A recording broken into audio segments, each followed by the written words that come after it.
할렐루야.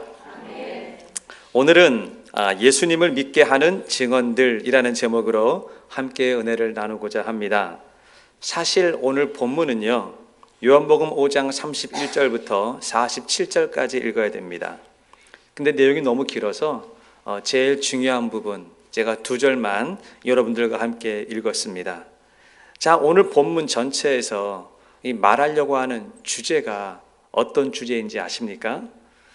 그것은 예수님이 과연 하나님의 아들이냐라는 것입니다. 다시 말하면 예수님 이꼬르 하나님이냐라고 하는 것입니다. 이 주제는 예수님이 탄생한 이후부터 지금까지 지난 2000년 동안이나 줄곧 우리에게 던져진 질문들이었습니다.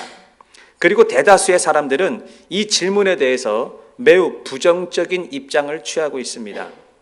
예수님이 하나님의 아들이라는 것에 대해서 사람들은 불편해합니다. 그래서 예수님이 우리 죄를 사하시기 위해서 십자가를 지시고 죽으시고 부활하시고 승천하셨다는 것, 그러므로 누구든지 예수를 믿기만 하면 죄 사함을 받고 구원을 받는다는 사실을 받아들이지 않습니다. 왜 그럴까요? 여러 가지 이유가 있겠지만 아마도 직접적인 이유를 대라고 한다면 사람들은 자신이 예수님을 직접 못 봤기 때문일 거예요. 그리고 예수님을 경험하지 못했기 때문에, 그리고 예수님에 대한 초자연적인 이야기를 듣지 않습니까? 예수님이 병자를 고치고 많은 기적을 베풀고 이런 것들을 어떻게 과학으로 설명할 수 있어? 이런 것들을 어떻게 이성적으로 논리적으로 설명할 수 있냐라는 것입니다. 그래서 사람들은 예수님을 믿는 것을 불편해합니다. 대다수의 사람들이 그래서 예수님을 하나님의 아들이다라고 받아들이지 않습니다. 그런데 말입니다, 이렇게 과학이나 이성적으로 증명을 해 볼 수 없는 상황인데도 예수님이 하나님의 아들이라고 확실하게 믿는 사람들도 있다라는 거예요. 어떤 사람이 그런 부류입니까? 바로 예수님을 경험한 사람들이라는 거예요. 여러분, 이 경험이라고 하는 것은 이성을 뛰어넘습니다. 여러분, 경험이라고 하는 것은 과학도 뛰어넘습니다. 이 논리적으로 아무리 설명이 안 되는 일도 사람이 일단 경험을 하고 확신이 생기지 않습니까? 그러면 이기지 못해요. 여러분, 혹시 이어령 박사라고 하는 분을 아십니까? 이분이 워낙 유명한 분이니까 아마 모르는 분은 없을 겁니다. 이분을 가리켜서 사람들이 뭐라고 그러냐면 이 시대 최고의 지성인이다, 이렇게 이야기를 합니다. 이어령 박사는 20세의 젊은 나이에 그 당시 1970년대에 이 문학에 등단을 하면서부터 사람들에게 알려지기 시작을 했습니다. 그리고 1988년도 서울 올림픽이 있었는데 이 국제적인 어마어마한 행사를 다 기획하고 총괄한 사람이 이어령 박사예요. 그리고 이분이 1990년대에 들어서는 대한민국 초대 문화부 장관을 했던 사람입니다. 이어령 박사가 문화부 장관이 되면서 그분이 아주 강조한 게 있어요. 대한민국은 IT 강국을 기반으로 해서 앞으로 살아남기 위해서는 이 글로벌 사회의 리더를 준비시켜야 된다라고 이야기를 했습니다. 저는 개인적으로 이 이어령 박사의 덕분을 한국이 많은 덕을 봤다라고 생각을 해요. 왜냐하면 지금 한국이 IT 강국 아닙니까? 이어령 박사가 문화부 장관으로 있을 때 앞으로는 IT 시대가 오는데 이 IT 시대에 살아남기 위해서는 여기에 버금가는 인재를 키워야 된다고 강조한 사람이에요. 그리고 1990년대가 지나고 2000년대에 들어서는 이분이 이런 얘기를 했습니다. 이제는 IT 사회가 지나가고 앞으로 무슨 사회가 오냐? 정보 사회가 온다는 것입니다. 그러니까 정보 사회를 준비해야 된다는 거예요. 그런데 가만히 보십시오. 그렇게 됐어요. 이제는 정보가 돈입니다. 정보가 힘입니다. 파워입니다. 여러분, 이 정보에 따라서 국가의 흥망성쇠가 결정되는 시대가 바로 이 시대라는 거예요. 얼마 전에 트럼프가 이란의 군사 지도자였던 솔레이마니를 암살한 것 여러분 다 아시죠? 이게 다 정보의 힘입니다. 미국의 정보력은요, 세계 최강이에요. 지구촌 구석구석에서 일어나는 일들을 미국은 손바닥 들여보듯이 다 들여다보고 있어요. 이게 뭐 때문에 그런 거예요?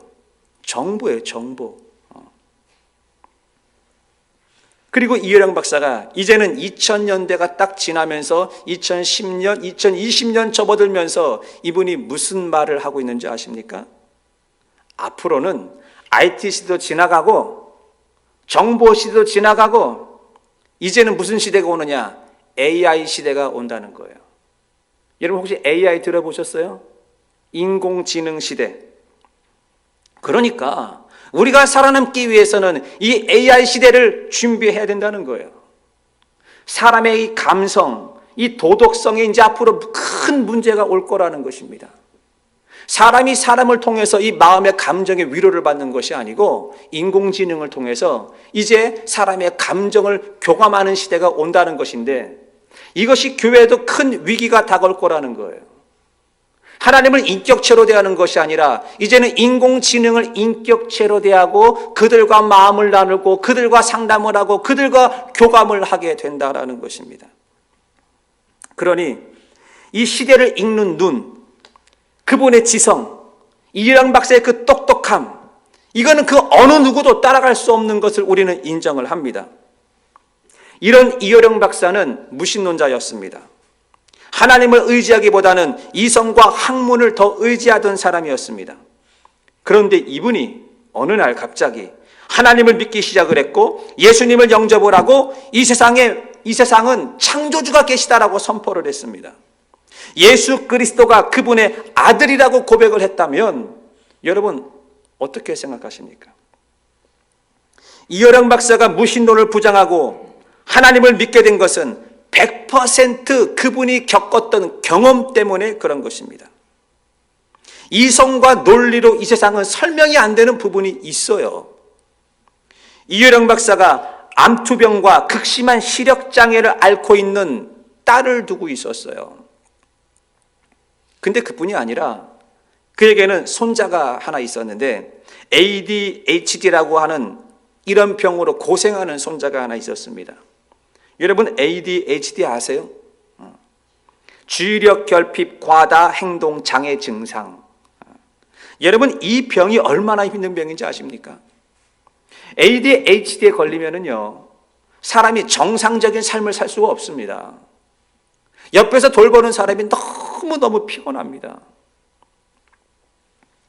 이 병의 치료율은요 10%도 안 돼요. 아주 무서운 병이에요. 그런데 이효령 박사가 하나님을 믿게 된 것은 자신의 딸과 자신의 손자가 치료되는 과정을 목격하고 나서부터예요. 암, 심각한 시력장애, 그리고 손자의 ADHD, 이것을 약이나 의술로 고친 게 아니에요. 여러분 이것을 어떻게 과거로 설명할 수가 있겠습니까? 그 똑똑한 분이 세상에는 아직까지 예수님을 하나님의 아들이고 예수님이 하나님이라고 믿지 않는 사람들이 많이 있습니다. 그러나 반대로 예수님이 하나님의 아들이며 나를 구원하신 구원자라고 믿는 사람들, 목숨 걸고 믿는 사람도 많다라는 것입니다. 이 둘의 차이가 무엇입니까? 한 사람은 경험을 한 것이고 한 사람은 경험을 못한 것입니다. 내가 경험을 했느냐 내가 경험을 못했느냐 그 차이인 것입니다. 자, 그렇다면 내가 경험을 하지 못했다고 해서 사실을 부정할 수 있습니까? 우리가 얼마를 산다고 세상에서 일어나는 모든 일들을 내가 다 경험할 수 있냐 말이에요. 내가 경험하지 않았다고 해서 사실을 부정하는 것은 너무 편협한 시야를 가지고 인생을 사는 거 아닙니까? 사람이 태양을 손바닥으로 가리고 태양이 없다라고 말하는 것은 잘못된 거 아닙니까? 태양은 실존입니다. 태양은 있습니다. 있는 것을 가지고 있냐 없냐라고 논쟁하는 게 그게 잘못된 거예요.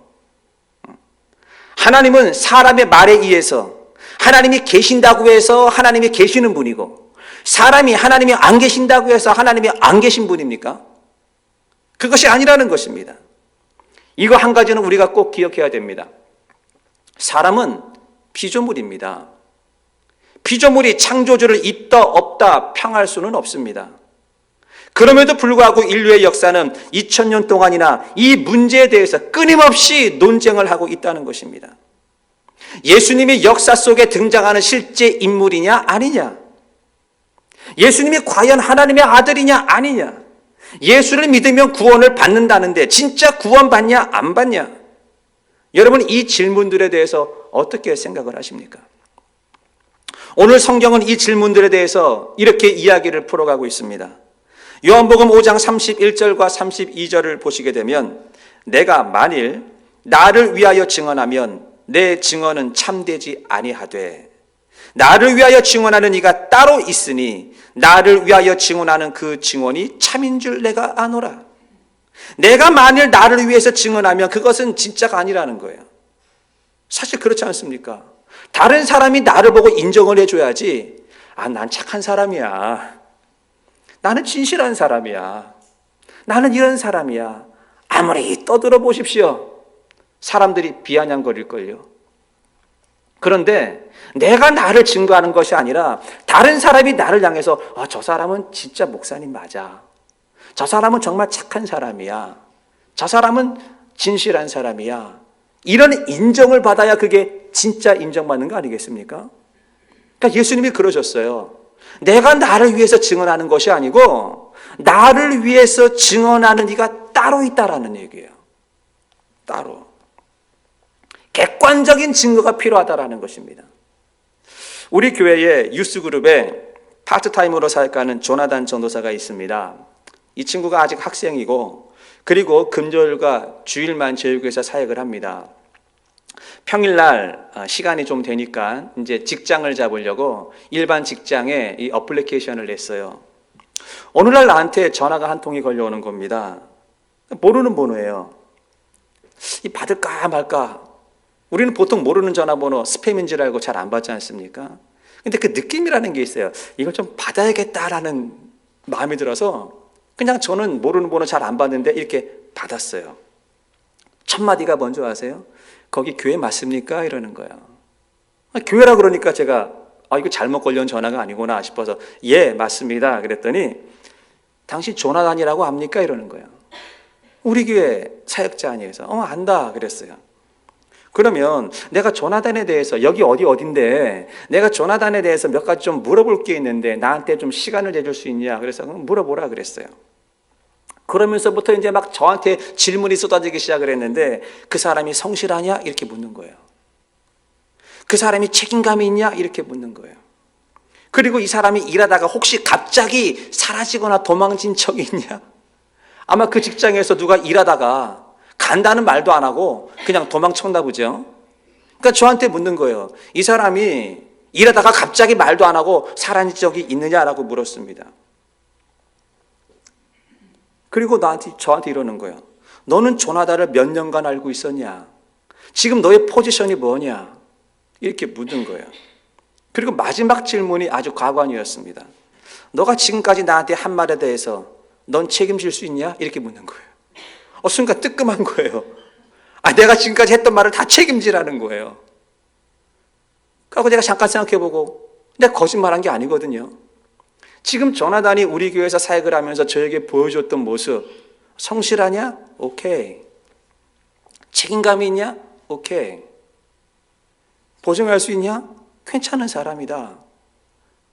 여러분, 객관적인 증거로 그 사람이 성실하다라고 말을 해야지. 만약에 조나단이 자기가 나한테 와가지고 목사님 나 성실하거든요, 목사님 나 부지런하거든요, 우리는 그런 말 믿지 않습니다. 객관적인 증거가 필요한데 예수님이 하나님의 아들이라고 하는 것 당신이 얘기하지 않아도 객관적인 증거들이 있다라고 이야기를 하고 있습니다. 예수님의 32절에 이렇게 말씀하셨습니다. 나를 위하여 증언하는 이가 따로 있으니 그랬어요. 나를 위하여 증언하는 그 증거가 진짜 증거다라는 것이죠. 자, 나를 위하여 증언하는 그 증언이 무엇입니까? 첫 번째, 사람들이 예수님이 하나님의 아들이라고 증언을 하고 있는 것입니다. 내가 증언하지 않아도 나 말고 사람들이 많이 있어요. 다른 사람들이 예수님이 정말 하나님의 아들이라고 증거하고 있다는 거예요.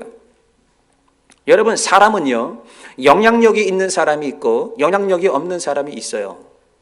영향력이 없는 사람이 하는 말은 우리는 별로 귀담아 듣지 않습니다. 그러나 이효령 박사 같은 분이나 아니면 미국 타임지에 올해를 움직인 백인의 인물, 뭐 이런 사람들이 한마디 하게 되면 우리는 그 이야기를 귀담아 듣습니다. 예수님께서 그랬습니다. 내가 하나님의 아들인 것을 증거하는 사람들이 있는데 그 사람들이 누구냐? 침례 요한과 모세가 나를 증언하고 있다, 이렇게 말하고 있습니다. 여러분, 침례 요한과 모세 요한은요, 평범한 사람들이 아닙니다. 아주 대단한 사람들입니다. 여러분, 침례 요한을 한번 생각해 볼까요? 침례 요한이 어떤 사람이었습니까? 그 당시에 종교 지도자들, 바리새인, 사두개인, 장로, 서기관들보다 더 지명도가 높았던 사람들이에요. 이 당시 바리새인, 사두개인, 장로, 서기관은 지금으로 말하면 상원의원, 하원의원, 장관급 이런 사람들인데, 이런 사람들보다 더 유명세를 탔던 사람이 누구냐? 침례 요한이었어요. 이 사람의 말 한마디가 얼마나 큰 영향력이 있는지 모릅니다. 유대 땅은 물론이고 그 위에 사마리아, 그 위에 갈릴리, 그 옆에 베레아, 데가볼리, 온 사방에서 침례 요한을 만나려고 사람들이 줄을 서서 왔습니다. 굉장히 영향력이 있는 사람인 거죠. 모세는 어떻습니까? 유대인들에게 있어서 모세라고 하는 사람은 하나님의 대리자라고 생각을 했습니다. 모세가 하나님의 명령을 받아서 이스라엘 백성들을 출애굽시킨 것을 이스라엘 백성들은 다 봤습니다. 모세가 시내산에서 하나님의 말씀, 십계명을 받는 모습도 이스라엘 백성들은 봤습니다. 모세가 광야길 40년을 그들을 인도해 준 것도 이스라엘 백성들을 다 보고 경험했습니다. 그러니 모세의 말 한마디는 그냥 사람의 말 한마디가 아니라 하나님의 대리자라고 생각했던 거예요. 그런데 이 두 사람들이 무슨 말을 했습니까? 그냥 자기가 하고 싶은 말을 했습니까?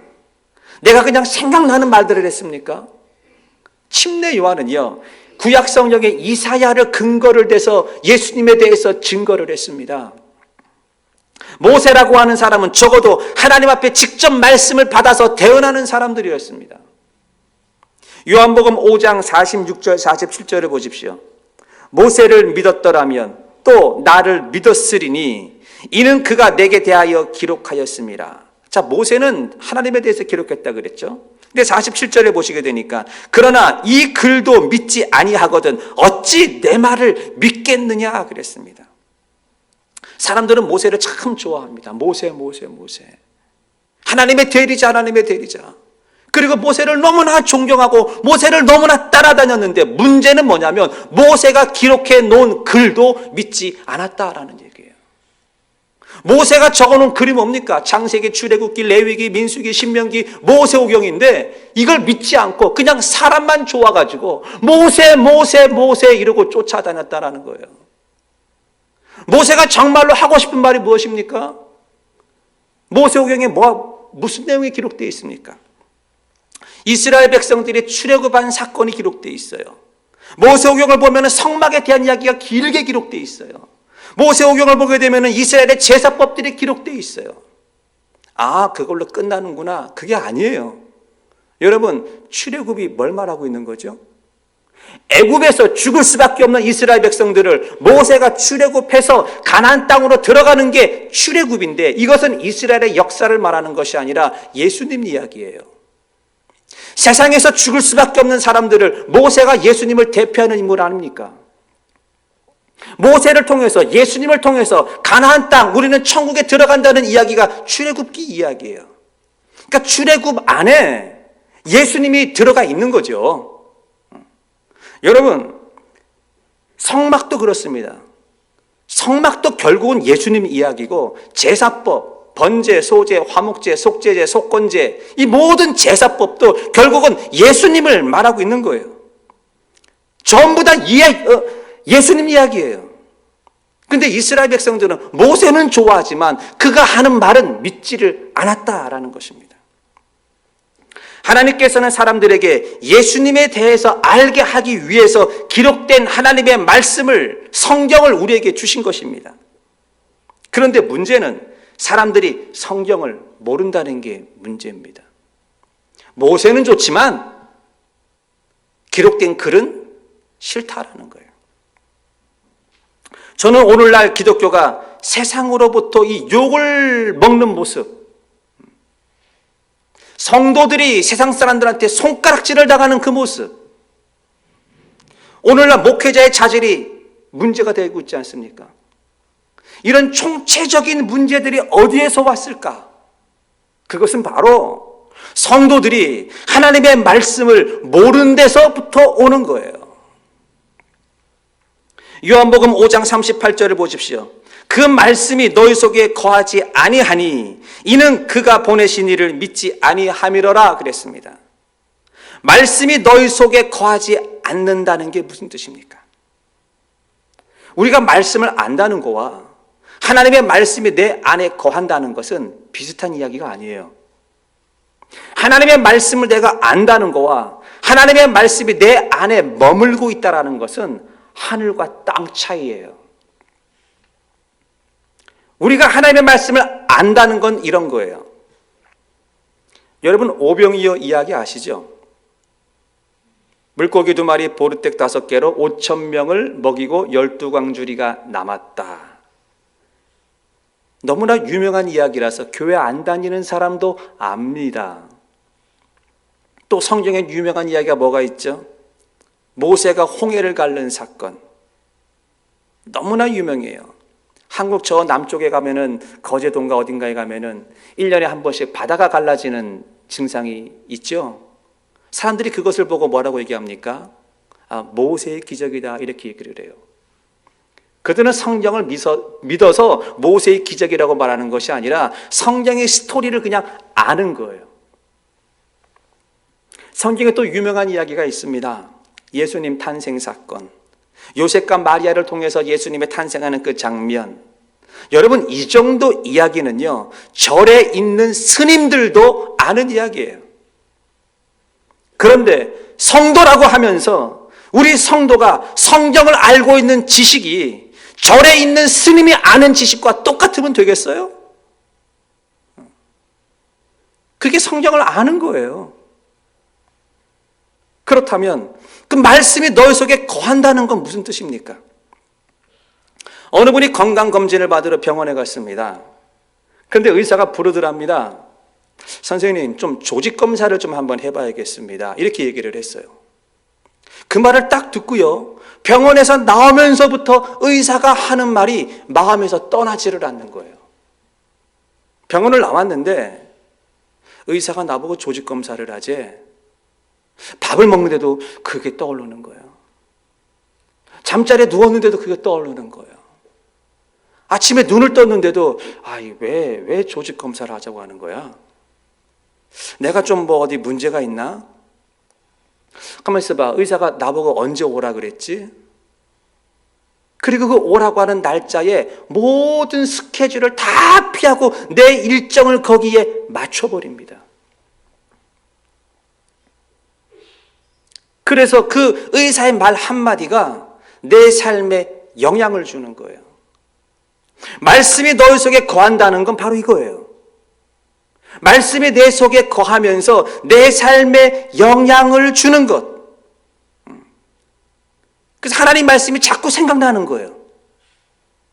하나님의 말씀이 자꾸 내 삶을 움직이는 거예요. 의사의 말 한마디에 내 스케줄이 바뀌는 것처럼 하나님의 말씀이 내 삶을 스케줄을 바꿔놓고 있어요. 사랑하는 성도 여러분, 하나님의 말씀을 읽고 하나님의 말씀을 묵상하고 하나님의 말씀을 정말로 사모해 보십시오. 그러면 우리가 말씀을 경험하는 때가 온다라는 거예요. 하나님의 말씀을 내가 경험하게 되면 하나님이 있냐 없냐 이런 말 할 필요가 없는 거예요. 왜요? 경험이 이성을 이기니까.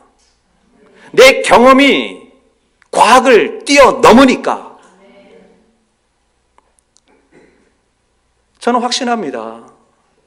왜요?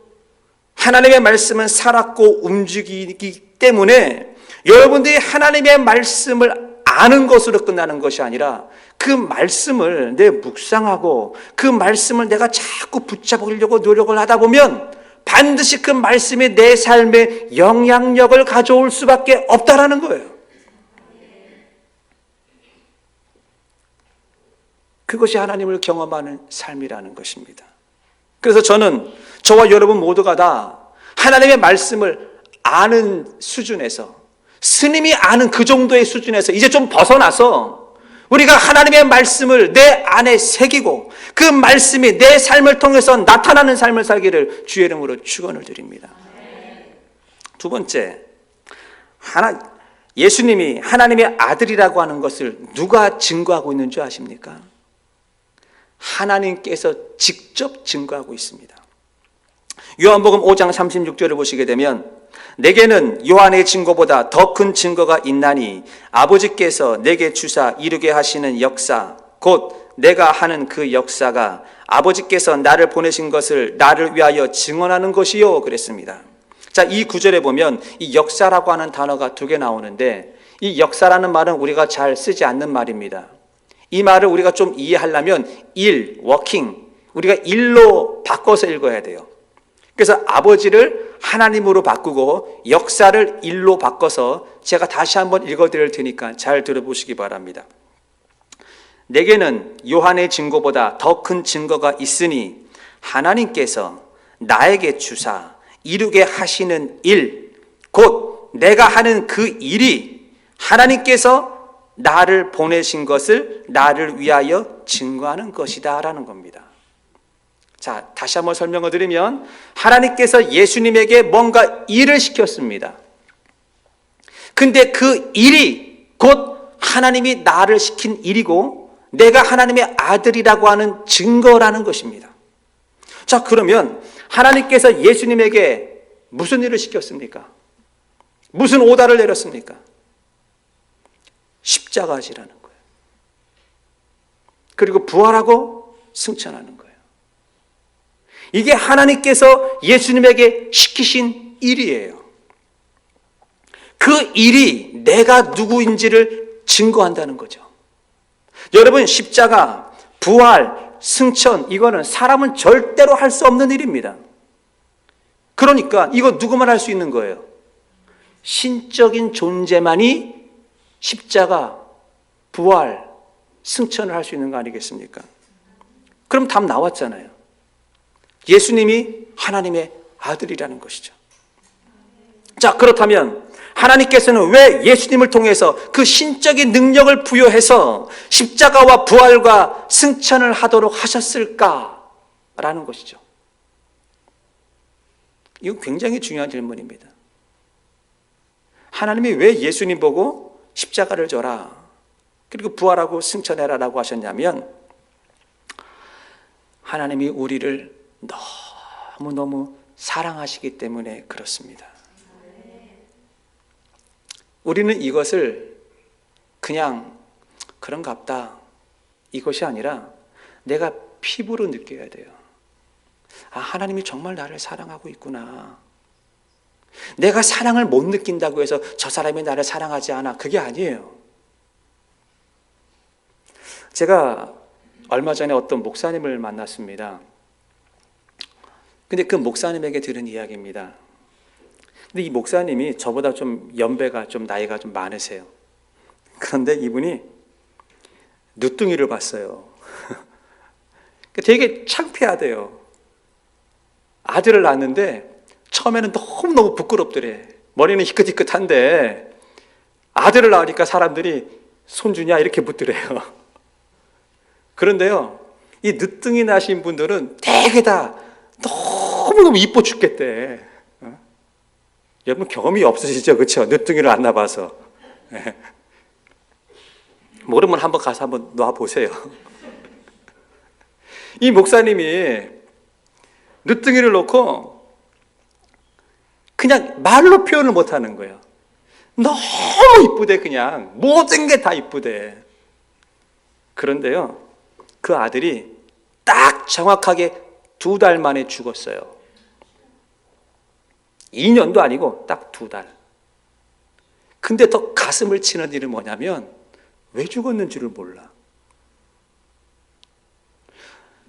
뭔 좀 이유라도 알아야 될 텐데, 그러니 충격이 얼마나 컸겠어요. 그 충격이 가시지도 않았는데 장례를 치러야 되는 거예요. 그 부모의 마음을 한번 여러분 생각해 보셨어요? 처음 겪는 일이잖아요. 자식을 장례 치른다는 거. 그래서 뭘 어떻게 해야 될지를 몰라가지고 있는데 장의사에서 막 보채드려요. 아니 선생님, 무덤을 만든다면서요. 그 묘비를 만들어야 되는데 그 현판, 그 묘비에 쓰는 판 있잖아요. 거기다가 뭐라고 써야 됩니까? 빨리 글을 달라는 거예요. 글을. 그래서 이 목사님이 그 충격이 가시지 않은 가운데서 내가 여기에 뭐라고 써야 되나? 내가 2달밖에 보지 않은 이 애에 대해서 내가 아버지로서 내가 무슨 말을 남겨줘야 되나? 고민이 되더래요. 가지고 막 머리를 쥐어짜고 하나님 하고 막 고민하다가 성경에서 한 구절을 탁 찾았어요. 누가복음 3장 22절. 너는 내 사랑하는 아들이라. 내가 너를 기뻐하노라. 요 구절을 새겨 넣으라고 줬어요. 묘비에. 그래서 아이 이름 적고 그 밑에다가 너는 내 사랑하는 아들이라. 내가 너를 기뻐하노라. 누가복음 3장 22절 이렇게 적었습니다. 그리고 정신을 못 차린 가운데서 장례식이 잘 끝났어요. 그리고 난 뒤에 찾아오는 게 우울증이었어요. 아주 깊은 우울증에 빠져서 하나님 앞에 악유를 했답니다. 하나님 나한테 왜 이러세요? 2달 살고 데려갈 거라면 왜 보내셨어요? 그리고 하나님 앞에 사람도 만나기도 싫고 이래서 덩그렇게 아무도 없는 이 본당에 와가지고 그냥 몸부림을 치면서 몇 날 며칠을 한참을 울었답니다. 그런데 한참 울고 그냥 할 게 없으니까 하나님 앞에 울다가 잠들다가 다시 또 울다가, 근데 어느 날 또다시 애를 생각하면서 이러고 있는데 이 마음속에서 이렇게 음성이 들려오더래요. 그게 하나님의 음성인지 자기 생각인지는 모르겠지만 아무튼 이 마음속에서 무엇인가 이렇게 확 올라오는데 무슨 말이 들리냐면 이런 말이 들리더래요. 너는 너의 아들 묘비문에 뭐라고 적어놨니? 그러더래요. 그래서 문득 생각이 들었어요. 내 아들의 묘비문에 누가복음 3장 22절을 적었지. 너는 내 사랑하는 아들이라. 내가 너를 기뻐하노라. 이 생각이 딱 떠오르자마자 동시에 또 하나의 질문이 올라오더라는 거예요. 그럼 이건 누가 누구에게 하는 말이냐? 그러더라는 거예요. 당연히 아버지가 아들에게 하는 말이지 아들이 아버지에게 하는 말이겠습니까? 그래서 그랬대요. 당연히 아버지가 아들에게 하는 말이죠. 그러자마자 이번에는 더 뚜렷하게 어떤 음성이 들렸냐면 이건 내가 너에게 하는 말이다 그러더라는 거예요. 너는 내 사랑하는 아들이라. 내가 너를 기뻐하노라. 그러니 그만 슬퍼해라 그러더라는 거예요. 네가 그렇게도 이뻐하고 네가 그렇게도 사랑하는 그 아들이 지금 내 품에 있지 않냐? 그러시더라는 거예요. 그리고 잠시 생각을 하는데 또 마음속에서 어떤 깨달음, 음성이 들려왔습니다. 이번엔 하나님이 이렇게 물으시더래요. 너는 너의 2달 된 아들이 너를 위해서 무엇을 하였기에 그렇게 아이를 보고 기뻐했느냐? 라고 묻더랍니다. 그래서 생각해 봤대요. 아이가 태어났을 때 2달 동안에 아이가 나한테 해준 게 뭐지? 아무것도 없어요. 아이가 그냥 내 아들이라고 하는 그 정체성 때문에 그냥 기뻐한 거예요. 그렇습니다. 아이가 부모에게 어떤 퍼포먼스를 해서 부모가 기뻐하는 거 아니에요. 부모는 그 아이가 내 새끼고 내 아이고 내 핏줄이고 이유 없어요. 그거 하나 때문에 부모는 기뻐하는 거예요. 성도가 그렇습니다. 우리가 무엇을 해서 하나님이 나를 보고 기뻐할 것 같습니까? 내가 하나님 앞에 어떤 퍼포먼스를 해서 내가 무슨 봉사도 하고 내가 좀 뭐도 하고 그래서 하나님이 나를 기뻐하는 것이 아니라 하나님은 내가 하나님의 자녀이기 때문에 이유 없어요. 그냥 내 있는 모습 그대로 내 생긴 모습 그대로 하나님은 나를 기뻐하고 계시다라는 것입니다. 믿으십니까? 그것을 보여주기 위해서 독생자 외아들 예수 그리스도를 보내셔서 십자가를 지게 하시고 죽으시고 부활하게 하신 거예요. 근데 문제는 우리가 그걸 느끼지 못한다는 거예요. 하나님은 지금도 나를 그냥 존재 자체로 내가 너를 사랑해. 난 너가 그냥 좋아. 이렇게 말하고 있는데 우리는 그걸 못 느끼잖아요. 하나님이 나를 진짜 사랑할까? 하나님 나를 보고 계실까? 하나님이 내 생각을 아실까? 하나님이 저 멀리 있는 것 같고 하나님은 계속해서 지금도 네가 뭘 해서가 아니라 나는 너를 사랑해. 나는 너를 사랑해. 이렇게 말하는데 우리는 그걸 느끼지 못하고 있다는 게 문제인 거예요. 그래서 요한복음 5장 42절에 이렇게 말을 합니다.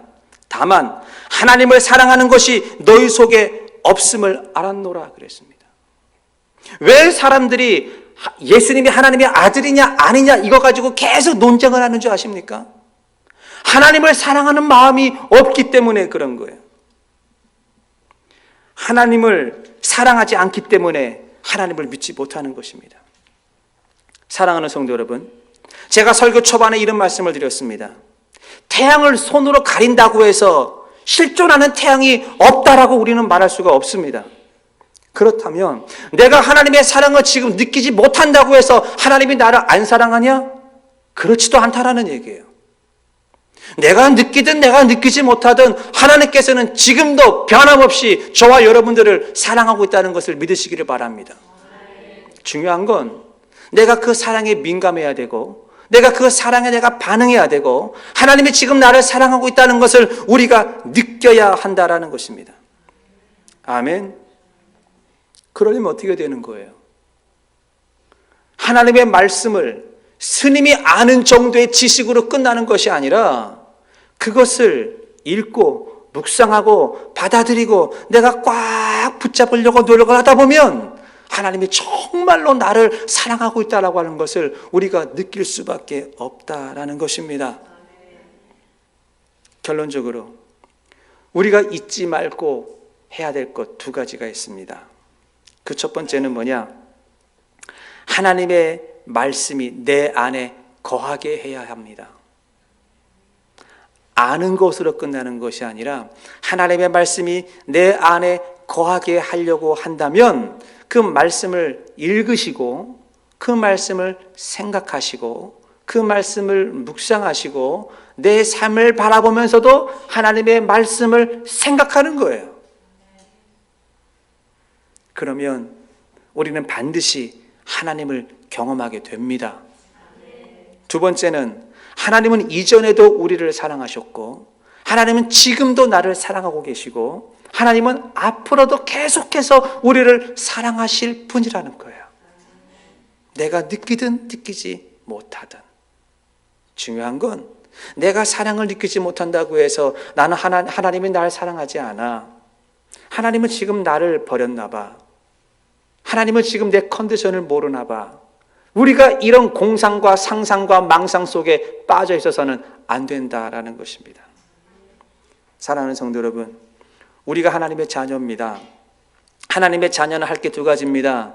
말씀 가까이 하십시오.